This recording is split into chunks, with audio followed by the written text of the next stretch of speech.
Okay, good morning po. So, ngayon po ay sasizing po tayo.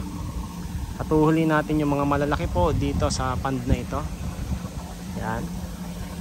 Ito, buti na lang may hagdan. Okay, so isa muna yung sinizing natin para sa ngayong araw, dahil isa muna yung dinrain natin para titingnan natin kung anong magiging resulta ng ating pagsasizing dito, para hindi po sila dire-diretso, dahil pa isa-isang araw sa sobrang laki po nito ay hindi rin po natin kayang mag-sizing sa isang araw. Ano po? So kung may problema man dito, maiwasan din natin kung may problema man dito after ng sizing ay hindi po maapektuhan itong dalawang ito. So isa-isa muna yung ginagawa natin para maging safe itong ating mga alagang isda. Ano po? So madulas at ganito po siya kalalim. Yan, ang lalim po nito ay hanggang dito sa aking baywang. Siguro ito po ay nasa 1 metro at kulang-kulang kalahati. Yan, ito na po yung mga isda natin. Yan. Ang ginamitan po natin siya ng submersible water pump dahil napakahirap po mag-drain po doon sa drainage, dahil iniiwasan natin na may mapasama na mga hito fingerlings, at kapag napasama sila ay may ipit sila, may stress po sila doon. So mas safe po yung gumamit po tayo ng submersible water pump.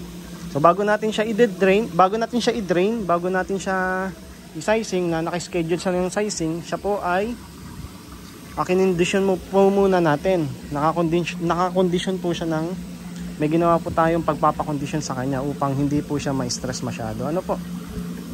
Ayan, napakadami po niya. At hinulog po natin to ay 3 to 4 inches. Yan, titignan po natin siya after 1 month. Ito po, after 1 month na po. 1 month at 1 week na po ang nakakalipas. So bali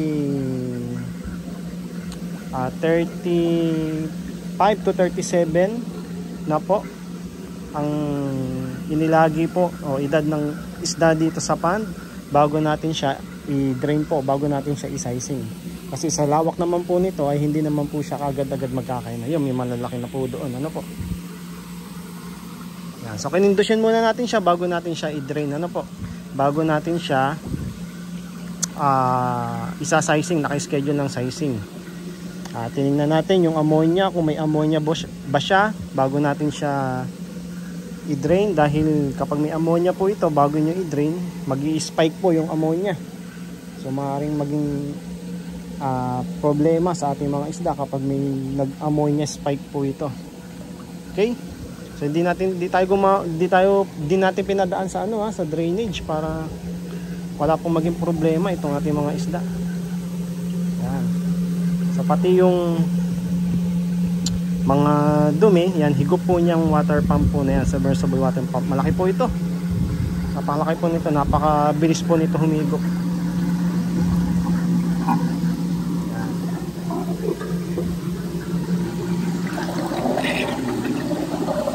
Pati yung mga dumi-dumi dito sa ilalim ay higop po niyan.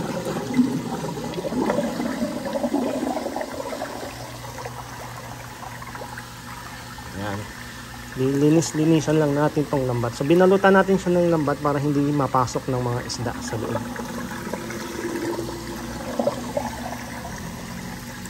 Yan. Buti na lang may net, kung hindi napuno na ng mga dahon ito.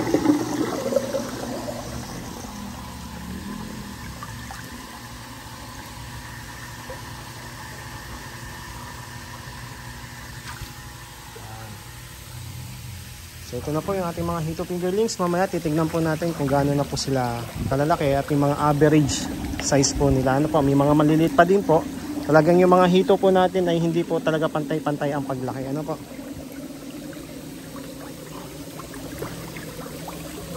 Yan o, napakadami po niya. So ang laman po nito, nitong pond na ito ay kulang-kulang 10,000 po ito. almost 10,000. Okay? So nakikita ko naman ang survival rate pamula doon sa 10,000, mga 90% po ang naging survival rate. Kasi wala naman po masyadong namamatay po dito.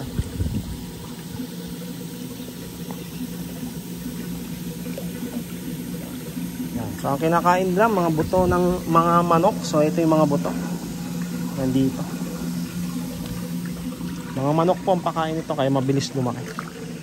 Sa 1 month pa lang halos naging triple, 4 times na po yung laki nila dahil mataas sa proteina yung kinakain nila. Kaya talagang mabibilis lumaki itong mga hito na ito. Okay, so sana ma-drain na kagad ng mabilis para mapakita na natin sa video. Ano po? So ayusin muna natin ito. Kailangan hindi ito nababarahan.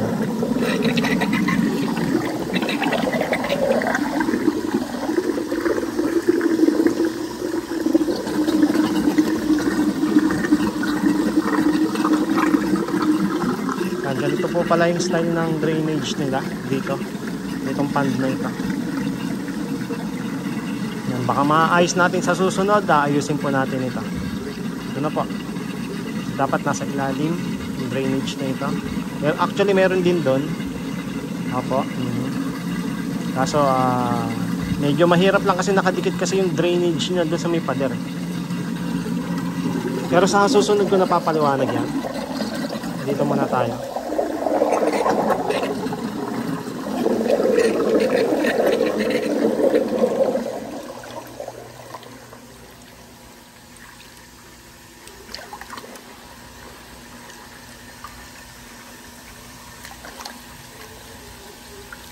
Okay.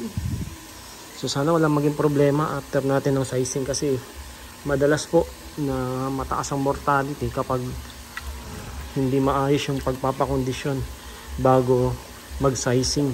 So yun po yung madalas na nangyayari lalo sa mga kaibigan natin dyan na mga nagsasizing. After po ng sizing talagang marami pong namamatay. So ngayon kinondisyon natin sila, sana maayos yung pagpapakondisyon na ginawa natin dito upang walang maging problema dito sa ating mga alagang isda. Yan. So kapag ganun ang tunog, nagbabara na. Okay, tatanggalin natin ito mga dahon.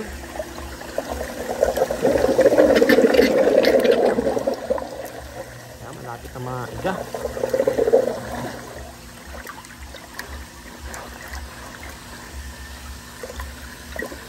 Yung buti na lang kompleto sa gamit tayo dito. Meron tayong submersible pump, meron tayong mga hose. Yan. May malapit na outlet, saksakan dito upang makaabot itong submersible pump na ito. Yan, yung mga dumi kita nyo naman. Kaya kahit yung mga dumi na yan, higop yan dito lahat. So ngayon, after 1 month, mapapalitan na ng panibago yung tubig natin. Yung kanyang nitrate ay magiging normal na ulit kasi nag-water change na tayo. Magwa-water change na tayo. Pero sana naman, ang hinihiling ko lang naman ay wala sana maging problema. Kasi itong pagsasizing talaga ang isang nakakatakot gawin. Guguluhin mo kasi yung environment nila dito ngayon. Yung mga dumi na nasa ilalim, maaaring maging lason sa kanila. So maaaring magkaroon sila ng problema kapag lalason sila sa kanilang mga dumi na nasa ilalim. Ano po? Yan, konti na lang, konti na lang. Konti na lang, yan na, nakaalisa na sila dito.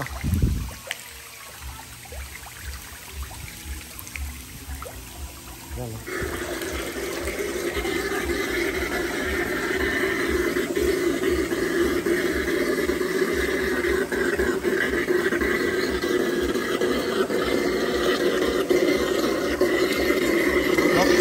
Nagbabara ulit.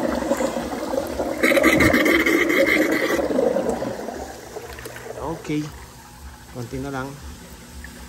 Wala sanang nakapasok na isda sa loob. Kung may nakapasok na isda sa loob, higop siya, patay din siya. Kaso may butas pala.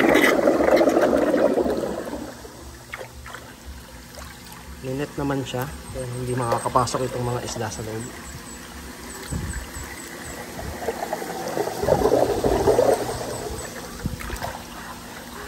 Yan.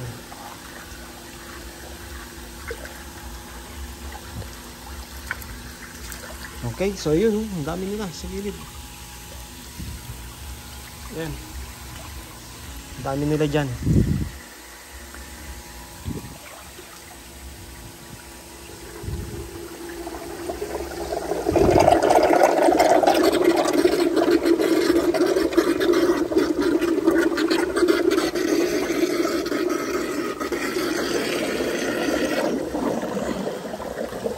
Pag magsasizing, ingat lang talaga.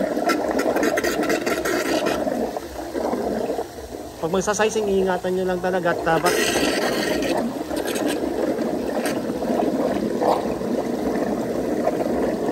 dapat nasa kondisyon.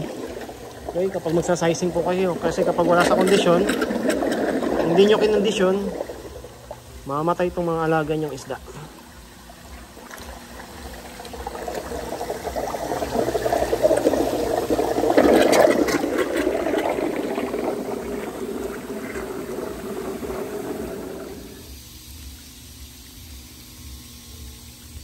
Okay. Okay, naiga na natin siya, no? Tapos ito ay yan.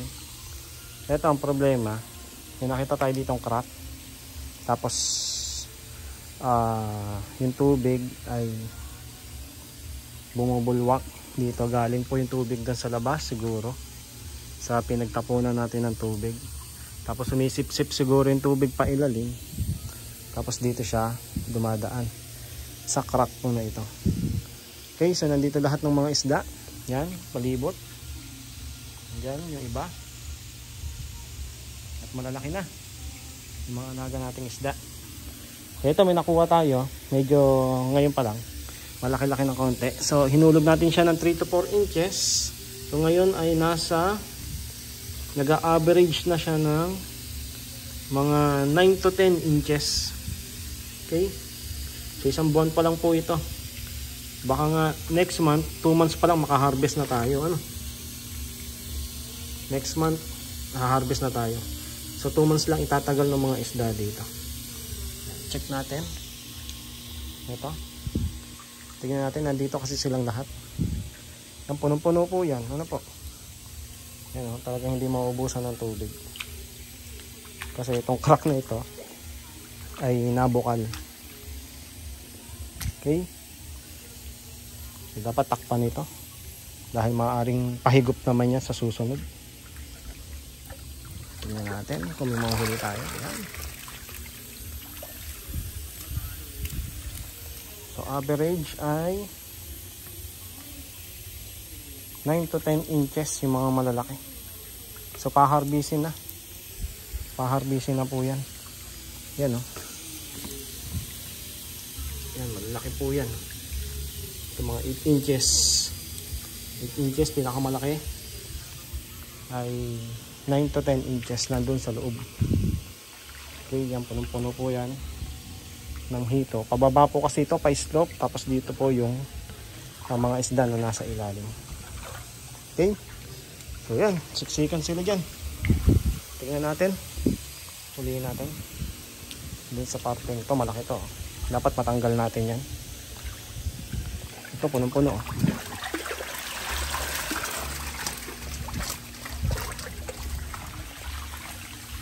Yan. So, tingnan natin yung size nila. Okay, talagang hindi pantay-pantay kasi may mga malalaki talaga na matatakaw. Ang bibilis kumain. Yan. Kita nyo naman yung mga balat ng ano natin. Walang kasakit-sakit, walang mga punggus, walang mga puti-puti. Talagang maganda po yung quality ng tubig natin dito. Yan. Ito abnormal. Tingnan nyo po. Medyo tabingi po yung kanyang katawan. Yan, meron po siyang abnormality. So nangyayari po ito Yan, ito ang mga ganitong problema. Madalas po ito sa fluctuation ng tubig. So init, lamig, kaya nagkakaroon ng abnormal yung kanyang katawan. Pero isa pa lang naman po itong nakikita natin. At yung iba talagang mga normal naman. So hindi naman masyado to. At siguro ay siya lang yung tinamaan ng ganong abnormality. Yan o. So nagle-letter S yung kanyang katawan. Okay? May scolio siya. Scolio. Yan. Ito ang isda natin na may scolio. Okay? So iwalay na natin siya.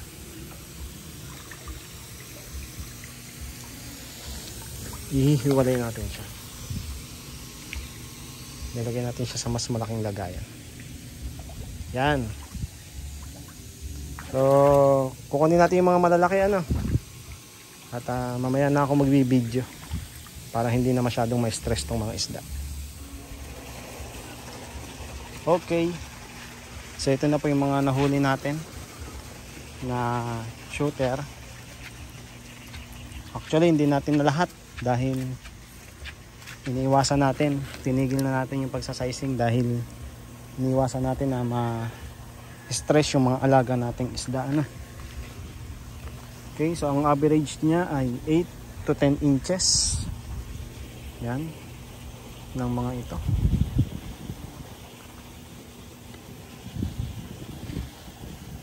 8 to 10 inches ang average po nito. Lalaki na oh. 1 month na lang oh. Harvest na po ito. So konti lang yung nakuha natin. Dahil halos pare-parehas pa naman po sila ng laki. So ito ilalagay natin sa dito sa sizing area. So ihiwalay natin siya ano. Okay. Yan. Konti-konti pa lang naman yung pinagkaiba niya na sukat doon sa iba. Yan. Itingin lang natin para hindi na ma-stress yung mga alaga nating isda. Kapag nagsasizing talaga ay kawawang-kawawa sila.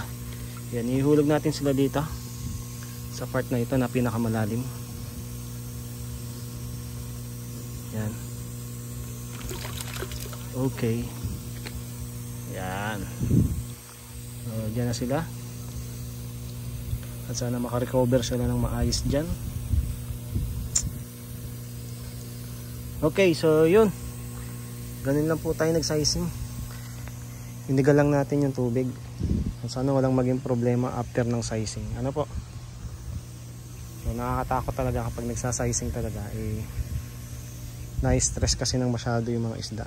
Ngayon, kapag di naman tayo nagsizing, mauubos naman sila. Dahil kakainin naman sila ng mga malalaking isda, yung mga maliliit. So mas pipiliin natin na mag-sizing. Pero dapat nasa kondisyon bago tayo mag-sizing. Ano po? Para po maiwasan natin yung pagkamatay ng mga isda. Dapat nasa kondisyon. Okay, so yun lamang po.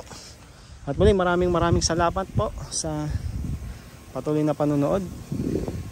Okay, so update ko kayo kung naging maganda yung resulta ng ating pagsasizing o nagkaroon ng problema. Ano po?